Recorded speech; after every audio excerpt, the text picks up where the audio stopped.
Honda CRF150f engine. Gonna tear it down, see what happened with it, and look what we need to go ahead and rebuild. First thing we're gonna wanna do when we're trying to get inside this engine and take a look, you got these 4 nuts up here. You're gonna take that off along with the 4 copper washers. And then there's a series of 8mm screws or bolts. Get those out. And same with these bolts here that hold on this overhead cam cover. We're gonna be able to pop that out and take a look at these valves. All right, once we were able to get that top off, we can inspect the cam here as well as your exhaust valve, or I'm sorry, your intake valve and your exhaust valve here at the front. We're gonna take a look at everything here. Timing chain definitely looks worn a little bit, but you'll find that in a lot of these older Hondas, especially the higher hours they go. What we're gonna do now is flip the motor around to the other side. You're gonna wanna take this cam chain tensioner out. If you don't know how to do that, you're gonna take this Phillips head cap off, stick a small flathead screwdriver in there, and you're gonna wind that cam chain tensioner back. It's a spring-loaded one. As you pull that back, that's gonna pull a rod off of that cam chain that's tensioning it up, and then you're gonna pull these 2 5mm Allen key bolts out. After you get that cam chain tensioner removed, you're gonna be able to just have a free cam chain here. I went ahead and removed that cam gear already. You're able to just take this chain, pop it off that sprocket like you would a bike tire. Now what we're looking at is how to remove this head here. We've got a 5mm Allen key, and we got nothing else on that side. So it looks like we're gonna pop that off and pull this up. This whole assembly here, like most smaller Honda engines, is run off these 4 studs that run all the way to the block.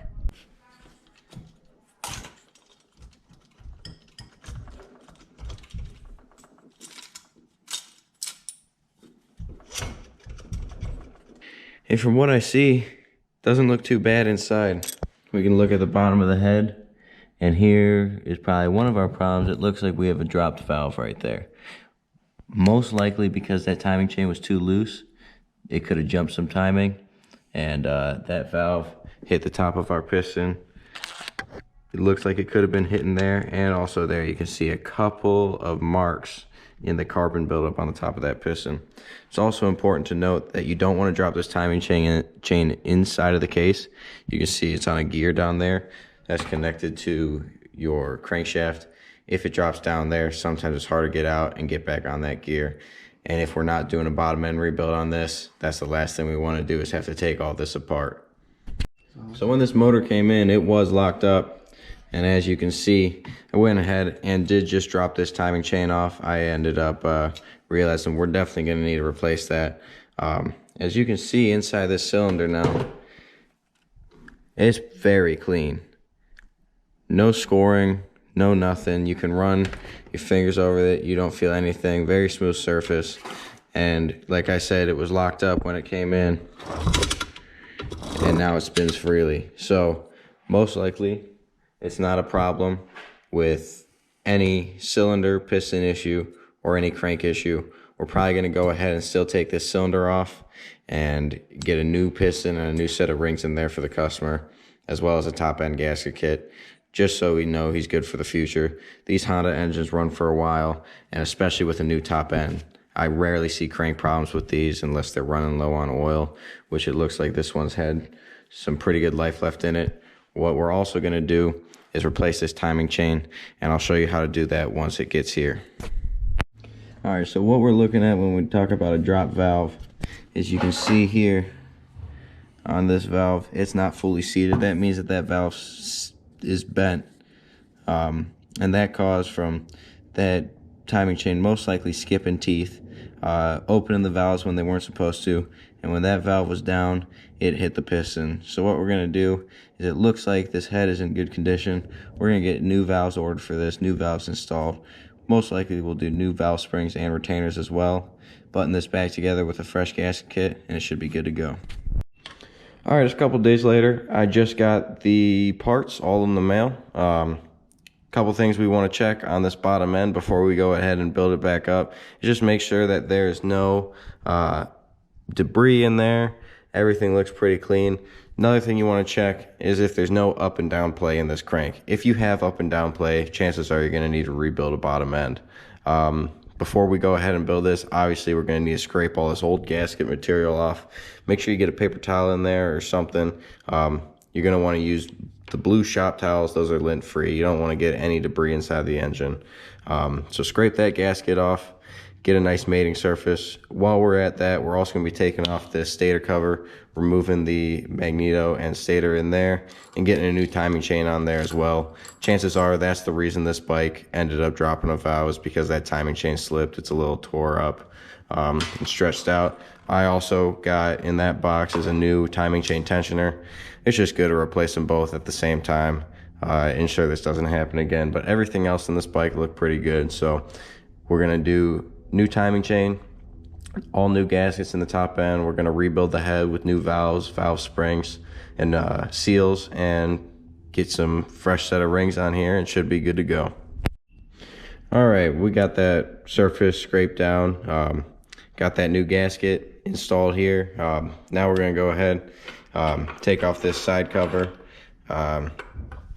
You're gonna have a couple 8mm bolts. You may have to remove the shifter. It looks like this engine was brought to me with no bolt in this shifter to clamp it down, so hopefully that's not seized down there and I can get that off pretty easily. It just makes my life a lot easier. Even though you drain the oil prior to pulling the engine, you're still gonna wanna make sure that you got a towel down or something, because when you crack this case open, you are gonna get some oil to come out of it. All right, got that stator cover off. You'll see everything looks pretty good inside of here. Let me get a light on it. No excessive metal, burnt oil, anything like that. You will, especially on bikes that have been running for a while, see a lot of, what looks to be some metallic oil buildup on these magnetos, and all that is just metal getting built up on the magnetic surface. You're gonna see that, and as long as you keep it clean, it shouldn't be a problem. Obviously, these engines have a lot of metal parts grinding on each other every time you're running them, and that is gonna happen. As long as it's not too much, don't worry about it. All right, got the stator cover off. Next step you're gonna wanna do is take this bolt out. I believe that's 14mm. And then you're going to have to get your puller tool in order to get this fully off. All right, got that off. That puller that I used is a Motion Pro M16 by 1.5. That's a right-hand threaded puller. It actually came off of a different puller I have with some threads on the inside. I believe that was for a Kawasaki, but hey, it worked. So once you got that, you got this 10mm bolt down here you're gonna want to take off. That's gonna allow you to get that timing chain out of there, put the new one in, put that back in, and bolt your flywheel back up, and you can put this case back on and all set, ready to go. Double check that your gasket's still in good condition. If you need a new gasket, now is obviously the time to replace it. And just do a quick inspection while you're in here. Make sure that you don't see any crazy metal shavings, any cracks or anything like that. All this looks pretty good, so I'd say we're ready to build it back up. All right, we got that new timing chain in. Time to put your magneto back on. Just make sure that you line up that keyway with the key. You're gonna be able to slide this on. Kind of hard to do with one hand, but line her up. You can twist it around for a second, but boom, just like that, we're slid on, ready to go. Toss that bolt back in there, and we can go ahead and impact that back on and button this side of the engine back up and get ready to do the top end. All right, I've gotten the piston here with the old rings. This engine definitely did not have a compression issue, but while we're taking it apart, why not throw a new set of rings on it? The top of the piston is perfectly fine. I just cleaned that up with some Scotch-Brite and brake cleaner. Make sure you're gonna hose all these parts down with brake cleaner before you go ahead and put them in. Obviously, after that, we're gonna wanna lubricate them, but we wanna make sure that there's no debris or anything like that inside the engine. What I like to do first and foremost before I do anything, and especially before I put it onto the crank, is to put one of those circlips into there. I'm not sure if you can see it, but one of those C-clips you're going to want to put into the wrist pin. It makes it a whole lot easier to get that pin in. It's way easier doing one while it's on the engine than both of them. So right now I'm going to build the rings back onto this thing, and we got a brand new set, OEM. Toss that on there. We can clean up the piston, put some oil on it, and get that cylinder back on there and get ready for building the head.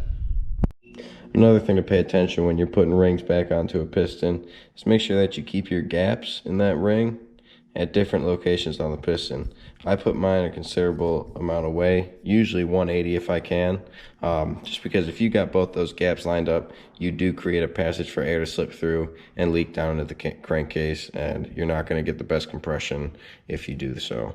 So keep them far away from each other.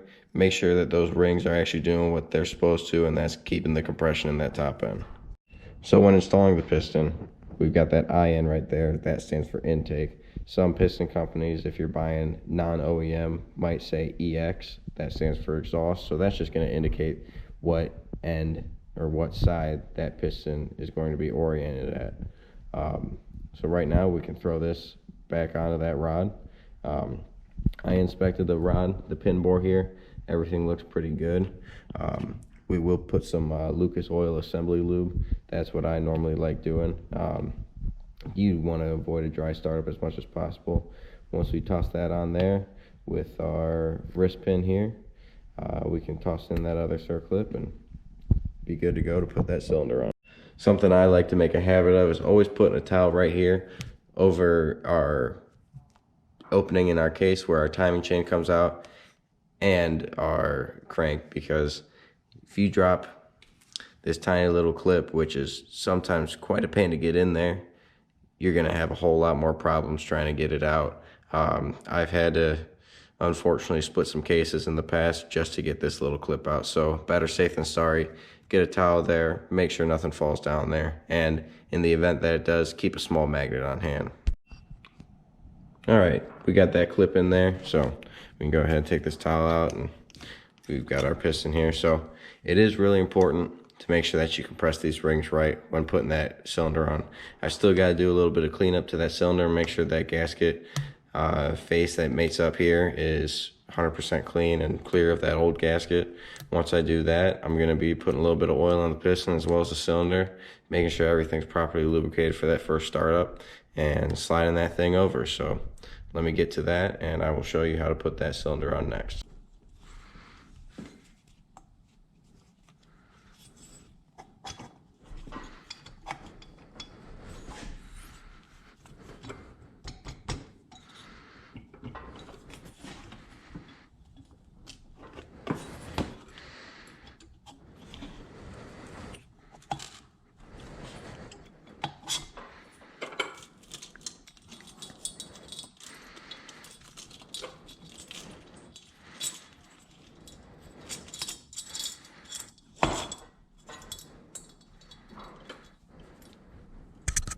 Alright, so not too bad on there. It slid over pretty easily. One thing you want to make sure is when you get that cylinder on and you were moving this chain around, make sure it did not skip off that sprocket down there. You can tell just by twisting it. If it starts moving, that means that you're off the sprocket. Sometimes you're able to get it back on just from up here. Sometimes it's a little harder and you need to take this cover back off. But since we're done with that, and the next step will be putting on that head, we can go ahead and start taking the valves out of this head here, replacing them with our new ones here. It's got valve springs here as well as seals. Really important to replace those seals while you're in there. The most common problems with older Honda engines are smoking just from worn out rings and worn out valve seals. Since we're replacing both of those, this engine should run for a lot longer with no issues. All right, so now we're going to work on this head here. All of these Honda engines with the rocker assemblies are pretty much the exact same setup. I'm just picking off the RTV here. They're all RTV'd and they're not a paper or metal gasket, and that's because they want to keep a relatively same tolerance over the whole mating surface because of that rocker assembly. that's where you're getting your adjustment for your valves and the lift on each one. So everything looks pretty good. To make this process a whole lot easier, you use a valve decompressing tool. I have one. They're about 25 bucks on Amazon if you want to get one. It's going to make your life a hell of a lot easier. If not, I've seen a lot of guys, you know, make different tools out of their drill press, out of a nut driver that's cut in half, while one of them presses the valve spring down and one of them holds a magnet to get your retaining clips out of there. There's a million different ways to do it, but I always found that just buying the tools a whole lot easier, because it's not that big of a problem to get them out, but when getting them back in, it takes a while without the tool. All right, so you can kind of see how I got this set up. I got one size over here that's got a little bit of a cutout I did earlier on a previous build. That just allows me to get one of these magnets in here and get those clips out. And one of them is directly in the back facing that valve. So as I take this rod, screw it down a little bit, that's going to compress and let me get the magnet out.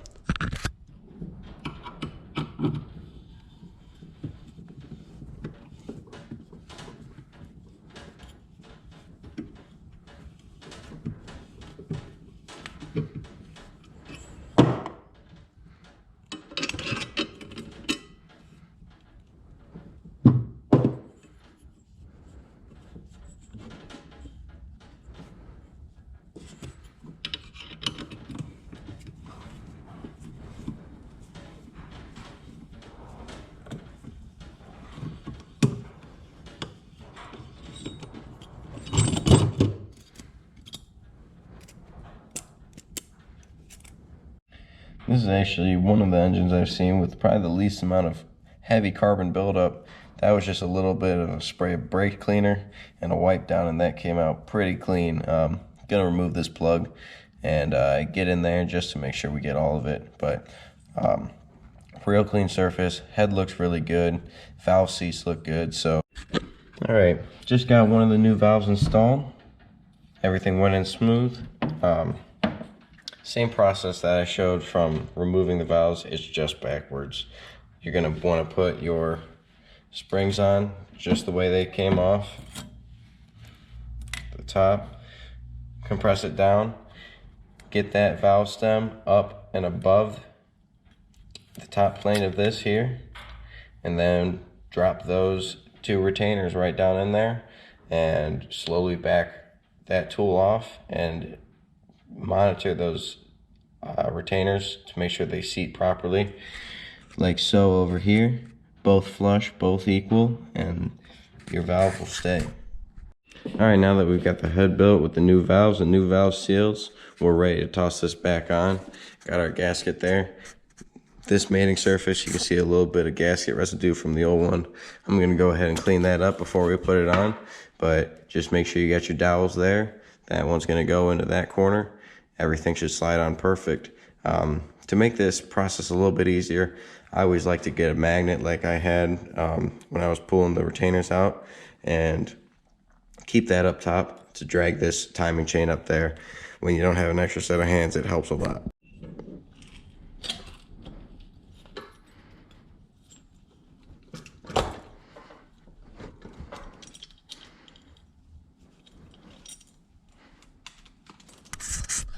Something you'll want to do before putting the cam in or any other pieces here is make sure you get this bolt that goes through the cylinder and the head all the way down to the block. It's a 5mm Allen key. You can see a lot of corrosion on this. What I like to do when I see something like this is wire wheel it a little bit, hit it with some Scotch-Brite, and then a little bit of grease before you put it back in there. Just make it easier for the next person. A lot of the times you'll have these snap, and it is not a fun day when those do. All right, so one last thing before we go ahead and put this cam on is previously I took out the timing chain guide right here. It's held on by this 10mm bolt, and it has a shaft that it rides on back there. So I'm gonna get this timing chain held up once more, put that guide back in, and then we can go ahead and toss our cam in.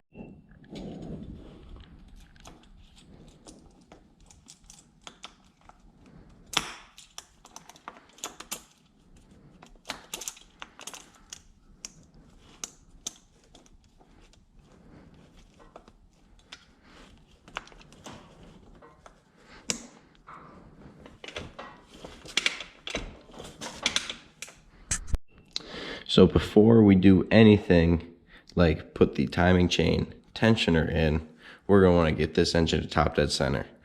How you do that is you're going to take this sight cover off as well as this one. You're going to have a bolt or an Allen key in there. Off the top of my head, I'm not sure what it is. We'll find out when I do take it off. But you're going to be able to rotate your crankshaft, and on the top of the magneto that we took off earlier, you will have timing markings. One will have an F, one will have a T.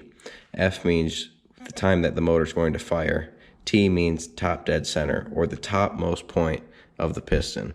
That's where you're going to want to line this motor up. So I will show you shortly, but when we get there and we have this engine or crankshaft and piston at top dead center, that's when you're going to want to come to this cam and make sure that these lines on your cam gear are parallel with the head. And you can also have that 180 out. Now on a rocker assembly motor where your valves will be pushed down when this camshaft is upwards, you want to make sure that at top dead center of this motor, these marks here are parallel with the head and your cam lobes face downward. So we'll get to that shortly.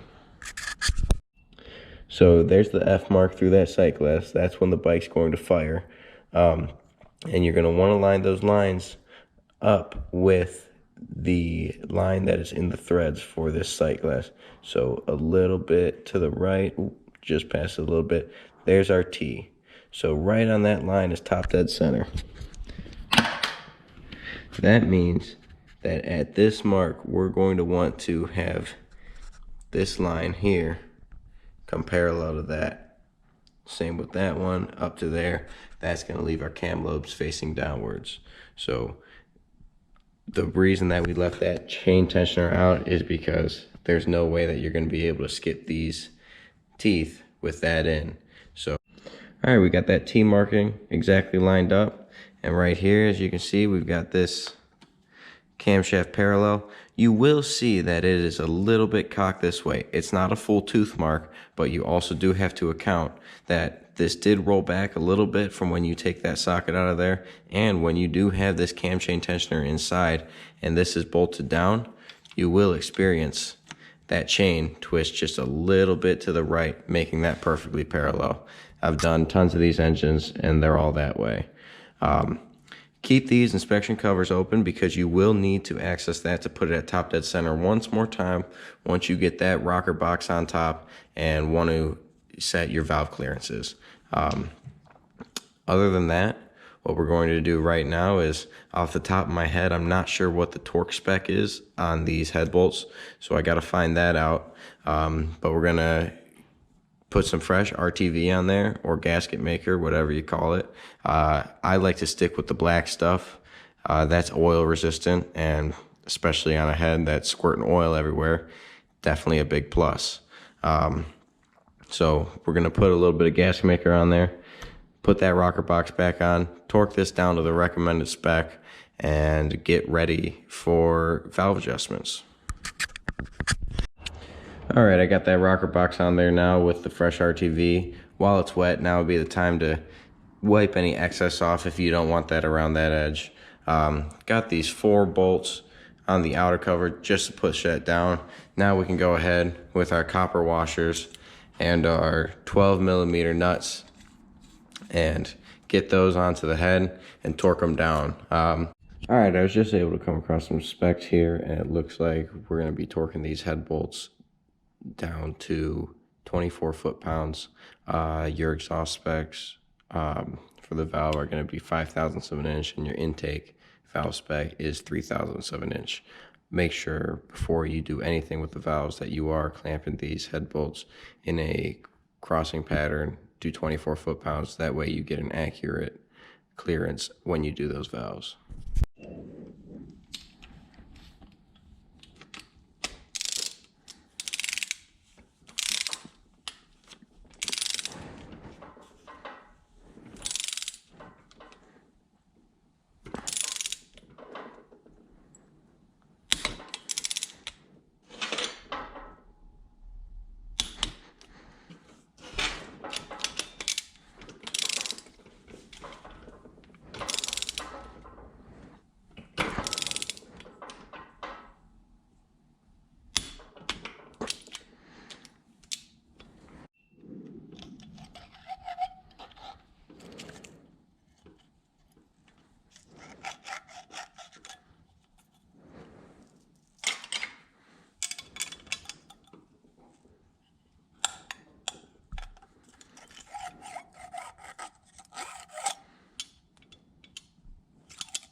All right, I just got done throwing those caps on. Still got to tighten them up.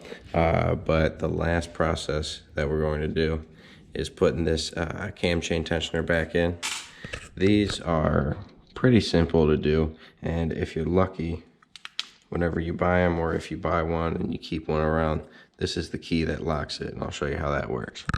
Once you have the key inserted into the tensioner, you're going to want to turn that clockwise. That's going to bring that tensioner back, and then you can push it into one of those slots that you see around the inside of this and let it lock. So you can place it inside, bolt it up with the gasket, and then pull that out so it will then tension the chain.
Once you finish up with that, just go ahead and tighten down this Phillips right there. And other than that, this engine is all ready to go back into the bike and start it up.